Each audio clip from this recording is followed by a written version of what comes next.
பாத்தி நான் ரொம்ப கஷ்டப்படுறேன் பாத்தி. ஆயிரமா எங்க அம்மா எது வச்சும் வாயால கேட்டிருந்தாலும் தப்பா பேசியிருந்தாலும் மன்னிச்சிருப்பா பாத்தி. நான் உன் காலில் கூட விழுறேன் பாத்தி, உன் காலில் உங்க அம்மா காலில் எல்லாம். ஆனா என் மாமா கரெக்டா இருக்காரு எனக்காக. இந்த அனாதைக்கு நீனு பழச மறந்துடாத பாத்தி, எனக்காக இரு.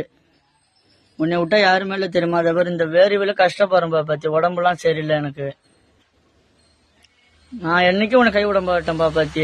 என் இடம் சொத்து கத்து எல்லாமே உனக்கு தான். இப்பயே அதான் எங்க ஆயா கிட்ட சொல்லிக்கிட்டு இருக்கேன், பாப்பாத்தி பேர்ல தான் எழுதணும்னு. நான் திடீர்னு செத்தாலும் செத்துருவேன் பாப்பாத்தி, அது மாதிரி சூழ்நிலை இருக்கேன். என்னை புரிஞ்சுக்க பாப்பாத்தி, திட்டாத. என்னை மன்னிச்சிரு, எவ்வளவு வேணுமா மன்னிப்பு கேட்கறேன். உன் காலில் கூட விடுறேன் பாப்பாத்தி. இதுதான் கடைசி, நான் வச்சிடறேன். நீ என்னை புரிஞ்சுக்கிட்டு என்கிட்ட நீ பேசணும்னு தான் பேசு பாப்பாத்தி, மன்னிச்சிரு என்ன. நான் என்னைக்கும் உன் மேல பாசமா இருப்பேன். உங்க அம்மாவும் விட மாட்டேன், தம்பியும் விட மாட்டேன். நீ தான் எனக்கு கடைசி வரையும் இருக்கணும் பாப்பாத்தி. நான் வச்சிடறேன்.